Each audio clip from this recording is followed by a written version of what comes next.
depois, fica também claro nas conversas que o mandante foi o ministro Alexandre de Moraes. Não é uma suposição, eles dizem claramente que o ministro, que o chefe, mandou fazer aquilo.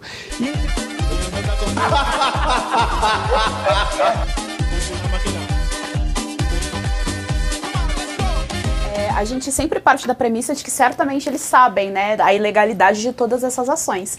Mas a prova fica quando o Marco Antônio Vargas, que tá lá no grupo também, e o futuro dessas pessoas, o futuro da ditadura sendo decidida num grupo do WhatsApp. E aí, lá pelas tantas, o Marco Antônio Vargas fala o seguinte, abro aspas para ele, beleza, ele tá pedindo as fotos, né, beleza, só não envia foto que dá para ver que o dado foi obtido pelo TSE.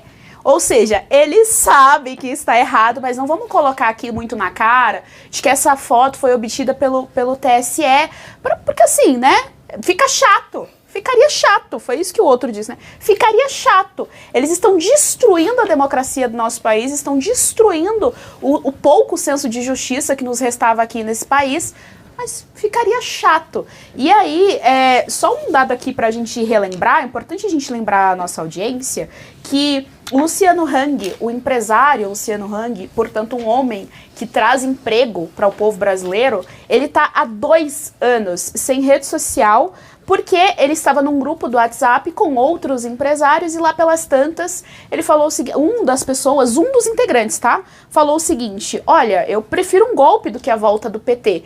Primeiro que assim, isso muito provavelmente é hipérbole, é o desespero do brasileiro ao saber que tem um partido comunista voltando ao poder. E aí, em decorrência disso, ele não tem acesso à rede social, ele teve contas bancárias bloqueadas. E aí, a esquerda ficou efervescente com essa notícia, chamou todos os bolsonaristas de golpistas, falou que essa mensagem era o suficiente para dizer que os bolsonaristas estavam armando um golpe de Estado contra as instituições democráticas brasileiras. E o que a gente está vendo em relação a essas últimas notícias da Folha desde a semana passada é o quê? Porque assim, a gente tem prova, a gente tem materialidade, a gente tem dados da realidade que está comprovando que o negócio foi muito bem arquitetado, que eles sabem que eles estão acima da lei, que eles estão à margem da lei, que eles não estão cumprindo nada ali. O Talhaferro pergunta, nossa, mas como que o TSE tem a ver com esse esquema todo? Como que eu coloco aqui o TSE no meio disso, que não tem urna, não tem pleito, não tem nada? Então eles sabem que o processo é ilegal, eles sabem que os antidemocráticos são eles. E ainda assim, isso é passado pela frente, pela mídia, como se não fosse nada demais. Isso sim é um verdadeiro golpe. É aquilo que o Pavinato sempre fala, né? Os que ganham o golpe nunca levam esse nome. Isso sim é um golpe à democracia. Isso sim é a antidemocracia na prática. E não é só que ficaria chato. Né? Fica chato é quando eu bato o dedo no sofá. Aí fica um pouco chato. Mas quando a gente está destruindo a democracia de um país, levantando um regime autoritário, não é só ficar chato. Quando nós temos presos políticos, quando nós temos pessoas que morreram, exemplo do Clesão, quando nós temos mães que estão separadas de seu filho, senhoras que estão presas, ou quando estão ali em cárcere, né, residencial, estão ali com tornozeleira e não conseguem ter acesso a tratamento de saúde. Não é só ficar chato, é destruir a vida do povo brasileiro, é destruir a democracia do Brasil. Exatamente, professor Suano. E eu ainda fico de cabelo em pé quando eu ainda encontro gente que defende o Alexandre de Moraes.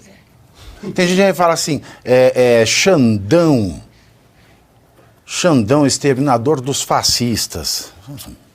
Só se ele está exterminando o que ele imagina de concorrência. Porque ele é o próprio Mussolini, se for por essa linha. Pior que ele. A imagem que você produz, por mais que possa causar problemas, é uma imagem que se aplica muito bem, porque ele está dizendo que praticamente ele diz que o Estado é ele. Né? Isso é uma frase do Rei Sol, mas pode ser aplicada a todos aqueles que se interpretam como o próprio Estado. E aí que está, porque passa por cima de todos os elementos legais. Há um dado, primeiro da estratégia, ou melhor, o procedimento tático do Glenn, daquele que o acompanha. É óbvio, ele está fazendo um diálogo. O diálogo é muito simples. Ele joga, faz uma pergunta e todo mundo corre para responder. Na hora que responde, ele diz, a falha está aqui, ele coloca os elementos. Se preparem para o que vier. A única questão é que, de repente, pode surgir um jagunço por aí para pegar os dois. Eu não teria dúvida que isso possa acontecer. Estou colocando como hipótese, ministro, pelo amor de Deus, caso o senhor esteja ouvindo ou alguém passe para o senhor. É apenas uma hipótese que certamente não viria do senhor. Mas é bom o Glenn começar a tomar cuidado com relação a isso. Mesmo porque eles acham que até a Interpol não passa de um puxadinho da Polícia Federal Brasileira, e a Interpol não tem nada a ver com a Polícia Federal Brasileira. Mas veja, quando você olha a maneira como eles estão raciocinando aqui, isso, com todo respeito, eu não sou jurista, não sou policial, mas isso poderia ser enquadrado como formação de quadrilha. Porque a maneira como está sendo isso feito é formação de quadrilha. Pois com todo respeito. Na teoria é. Exatamente, porque estão se sobrepondo à lei, estão desrespeitando a lei, utilizando os instrumentos do Estado para buscar interesses pessoais e para perseguir pessoas. Nós temos um dado que é muito claro para mim, eu já encerro. Nós não temos mais a questão da democracia sob foco, né? Tanto a democracia como o Estado Democrático de Direito foram jogados fora. Eles destruíram o Estado Democrático de Direito utilizando o argumento de defender a democracia, esquecendo que a democracia ela se configura exatamente pelo controle que a sociedade tem sobre eles. E ninguém tem controle nenhum sobre eles, porque eles fazem o que eles querem, estão acima, se comportam como coronéis do jagunçado, naquela época do início do século XX, e eles acham que o Brasil é apenas uma propriedade deles. É o que está altamente bem configurado. Já temos uma Bastilha. O medo que eu tenho é tudo que eles podem fazer até essa Bastilha cair, porque o que eles estão produzindo é uma desestruturação da sociedade poucas vezes vista na nossa história. Quando cai essa Bastilha? Pois é, Pavinato. Ali nas falas, alguém chegou a mencionar o seguinte, mas ninguém fala sobre urnas, pleito ou instituições, ou seja, né, já estão impondo, né, já faz tempo que isso acontece, não é? Mas impõe sobre aquilo que nós podemos criticar, ou sobre o que nós podemos falar, ou sobre o que nós podemos refletir. Ora, nós podemos sim e devemos refletir, criticar e pensar em novos métodos, sim, sobre as eleições, sobre as urnas, sobre pleito, sobre as instituições, porque, aliás, as instituições, elas precisam estar abertas a melhorias, elas precisam estar abertas para avançar e não achar que elas são simplesmente algo intocável, não é? Que elas são intocáveis e a população não pode fazer nada com relação a isso.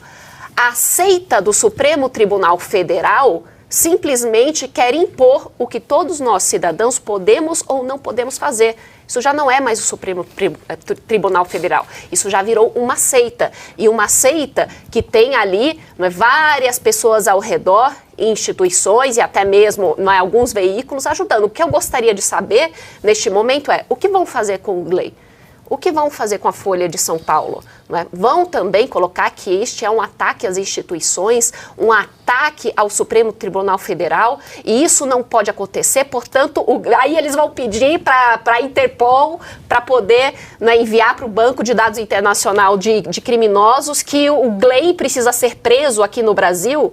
Vão simplesmente também tirar a Folha de São Paulo do ar, até onde eles acham que são capazes de impor o que eles pensam para todo mundo. A situação é mais ou menos assim, Luiz Arthur Nogueira. Imagina um símbolo nacional, é uma senhora virgem, né? É uma religiosa virgem, intocada a vida inteira. Então ela é um orgulho de uma nação. É uma ficção que eu estou fazendo aqui, tá? Para quem não sabe, é uma ficção.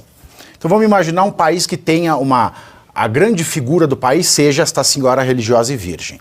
Aí vai um grupo de pessoas, né, é sempre escolhida para fazer a segurança desta virgem, que ela é meio santa, etc. Aí tem o grupo de seguranças desta virgem, sequestram essa mulher, jogam num quartinho e começam a estuprar esta virgem. Aí o jornalista acusa, olha, as pessoas, os seguranças da virgem estão estuprando e ela não é mais virgem. Aí os estupradores viram e falam, vamos atrás dele porque ele está falando que a nossa virgem não é mais virgem. É mais ou menos essa a situação. É bizarro assim. É bizarro assim. Pavinato, queria enfatizar alguns pontos aqui. A conversa revelada pela Folha deixa claro que os ministros assessores sabiam que o que eles estavam fazendo era ilegal. Tamanha preocupação em esconder a ilegalidade. Então, ponto número 1, eles sabiam que aquilo era ilegal. Ponto número 2, fica também claro nas conversas que o mandante foi o ministro Alexandre de Moraes. Não é uma suposição, eles dizem claramente que o ministro, que o chefe, mandou fazer aquilo. E em terceiro lugar, a cerejinha do bolo, Pavinato. Os assessores são, acima de tudo, puxa-saco. Por quê? Escreveram no documento o ilustre ministro. Para que esse adjetivo? Faça o documento. Gente, precisa puxa-saco esse ponto? Não precisa. E só para lembrar, Pavinato, que essa viagem para Nova York foi a famosa viagem em que na rua o ministro Barroso disse perdeu o Mané. Posso fazer uma... É interessante que eles ficavam indignados, e a Folha de São Paulo por excelência, quando aqueles que eram críticos da Folha de São Paulo se referiam à Folha de São Paulo como, com todo respeito, tá? Folha de São fake, fake de São Paulo, Folha... E ficavam assim, será que eles vão agora ter a ousadia de dizer que a Folha está mentindo também? Porque a única coisa que pode fazer com que eles sobrevivam é dizer, olha, a Folha mentiu, mas isso não é coisa de direita? Dizer que a Folha de São fake ou a fake de São foice é mentirosa? Não era a direita que falava? É a única alternativa que eles têm. Eles vão ter que bater na Folha. E aí, Folha? Veja bem, hein?